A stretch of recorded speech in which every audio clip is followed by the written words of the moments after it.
Okay, so the last problem I want to do with you guys here is a problem with energy conservation or energy non-conservation because of friction. And so what we're going to use is a mass on a spring. In this case, I'll have a a spring set up, and in this case, in this position that I'm showing you is it's in its equilibrium position, and we can put a mass against it to shoot that mass out, and that mass will slide along a floor which has a coefficient of kinetic friction mu sub k. Whoops, I wrote over here mu sub s. Mu sub k for kinetic friction. K in this case is the spring, sorry, K, the first K was the spring constant, 150 newtons per meter, just giving you a number. Mu sub K, the coefficient of kinetic friction, is 0.4 for the thing sliding along the floor. So what I'm going to do is I'm going to use this to shoot Charmanders. And so I'm going to push a Charmander up, and I had to guess that it was about 80 grams or 0.08 kilograms. And I'm going to push it against the spring so that the spring is compressed a distance of 5 centimeters. I'm then going to let the Charmander go from rest and let it slide along the floor until it comes to a stop. The Charmander ends up a distance d from the compressed position of the spring. That is, it slides and comes to a stop because of friction. And it's gone a distance d from the compressed spring. So how are we going to figure out? So the question that I want to ask is, how far have we shot the Charmander? How far has it gone? So how are we going to solve this problem? Well, what we're going to do is we're going to use conservation of energy, or the lack of conservation of energy, due to the fact that we've got work done by a non-conservative force. So we're going to go to the work done by non-conservative force is equal to change in total mechanical energy. The total mechanical energy is EF minus EI. E, remember, is just the potential energy plus the kinetic energy. So we've got to say, okay, at the start of this action, when we push the Charmander up against the mass on the spring, we ask, so in this situation, we ask, what is the total mechanical energy of the Charmander spring system? So the total mechanical energy is going to be, right, E is equal to E initial equals K E kinetic energy initial plus potential energy initial. The Charmander is starting from rest, so the initial kinetic energy is 0. And the potential energy is the potential energy stored in the spring, 1/2 K delta X squared. So that's the total initial energy. Then we go to this final position. We say, okay, here's the Charmander in its final position. E final equals the potential energy stored in the spring plus the kinetic energy of the Charmander.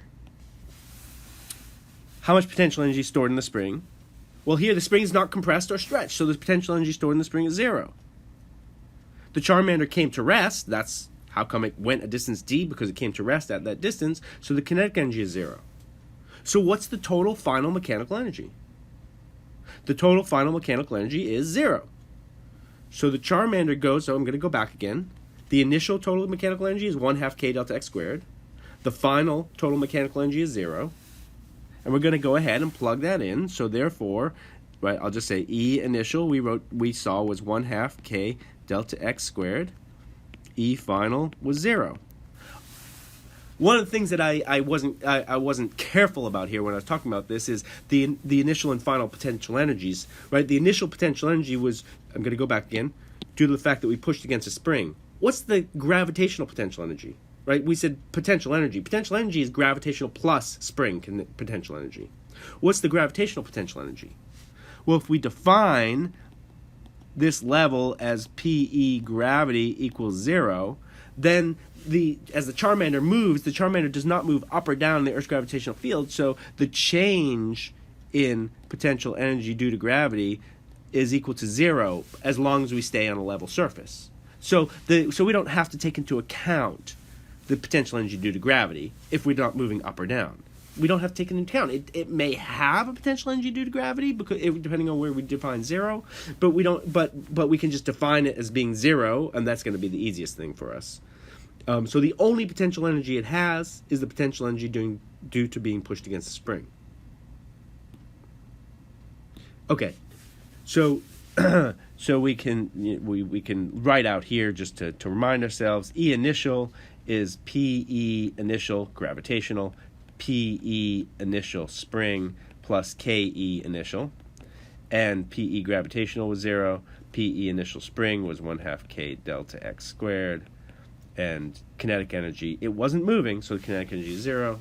And then E final, PE final gravitational plus PE final spring plus KE final. Just reiterating that there is no gravitational energy because we defined the gravitational potential as 0 at that level, at the horizontal position of the Charmander. And the spring is no longer compressed or stretched, so the potential energy stored in the spring is 0, or stored in the system is 0, stored in the system is 0. And the kinetic energy is 0 because the Charmander comes to rest. So this is where we get E initial and E final. So, and we can write, therefore, the work done by the non-conservative force, which in this case is the work done by friction, is equal to E final minus E initial, 0 minus 1/2 K delta X squared.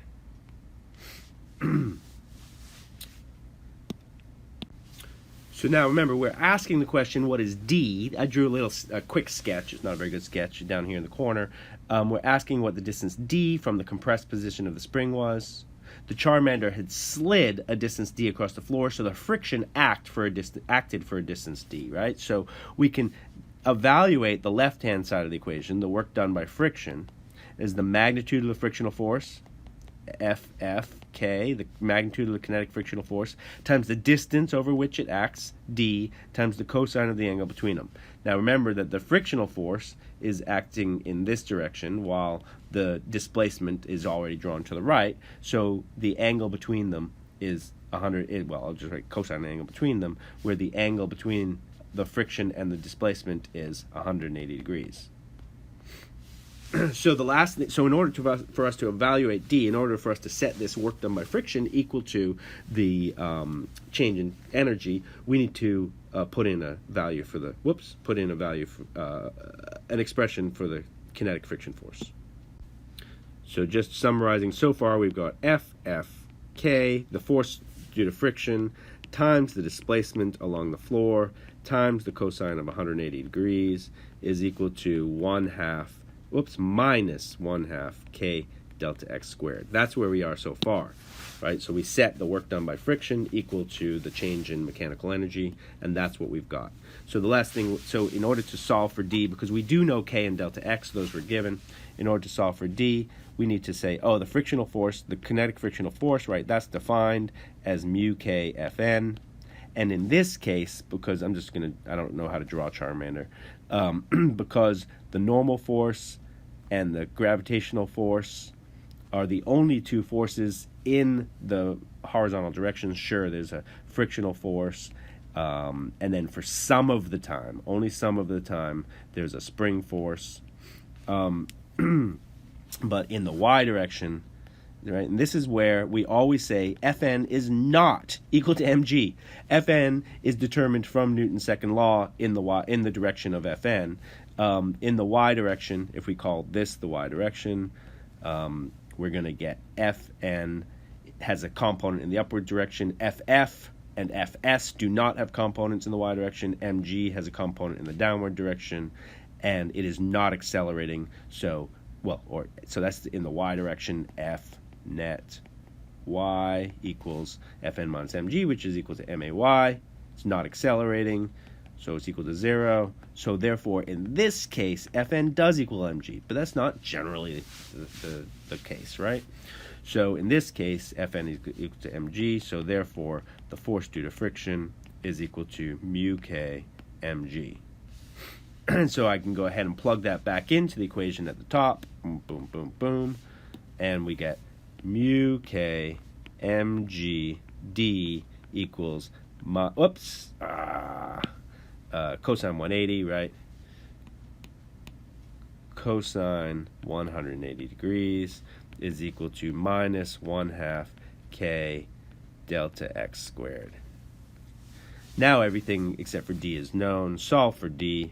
Therefore, D is equal to, cosine 180 is minus 1, so the minus signs cancel, and we get D is equal to 1/2 K delta X squared divided by mu K mg.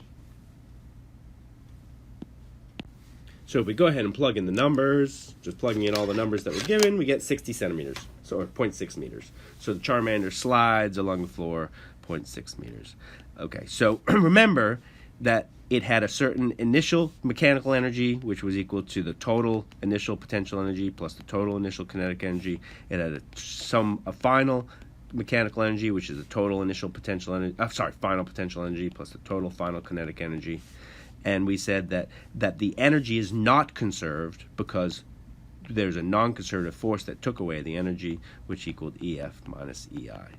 And it was from that expression that we were able to figure out the work done by the friction, the work done by the non-conservative force, changed the total energy, and the distance it went was 0.6 meters.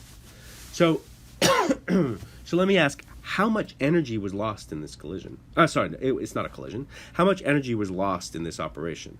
How much mechanical energy was lost?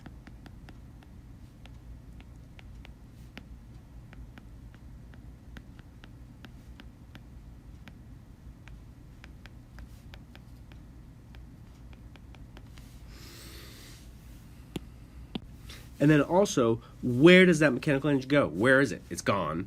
It's no longer in the system. It's no longer useful. But it's somewhere because total energy is always conserved. Total energy is conserved.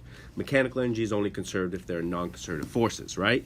Mechanical energy is conserved. EF equals EI if there are no non-conservative forces. But if there are non-conservative forces, you lose mechanical energy. But total energy is always conserved. Today in class, we were talking about energies being, the total energy is made up of potential energies, kinetic energies, and thermal energies, or today in class and previously. So if the mechanical energy is lost, where does it go? And how much went, and where is it? So the answer is, right, the amount of mechanical energy lost is delta E, right? It's EF minus EI. So it's just that 0 minus 1/2, actually, delta E is the change in mechanical energy. The amount lost is, well, we'll see in a second, 1/2 k delta x squared, so it's minus 1/2 times the 150, I think it was 150. Yeah, 150. 150 newtons per meter times delta x, which is 5 centimeters, 0.05 meters, squared. A lot of you forget your squareds. You lose them, right? If there's a squared, you got to keep track. It's really important. And so the change in mechanical energy, mechanical energy is reduced by 0.5 times 150 times 0.05 squared, is reduced by 0.188 joules. The mechanical energy, the change in mechanical energy is negative 0.188 joules. So the amount of energy lost is 0.188 joules. But it's not really lost. It's just lost from useful mechanical energy. Where does it go? Well, it must be thermal energy. Right? 0.188 joules of thermal energy is created. Thermal energy. And where is that thermal energy? Like, where could we find it if we went to look for it? Right? It's in the ground. It's in the Charmander. Maybe it helped make his tail a little hotter. It's in the air. So the thermal energy has been lost to the atmosphere, to the universe around the system. Okay, so the last thing is a Pokemon joke, which I don't understand because I don't actually know what a Pokemon is. But I'm just reading. What did one Geodude say to the other Geodude? Let's rock. What did the judge say when a skunk tank came into the court? Odor in the court? Ha ha ha.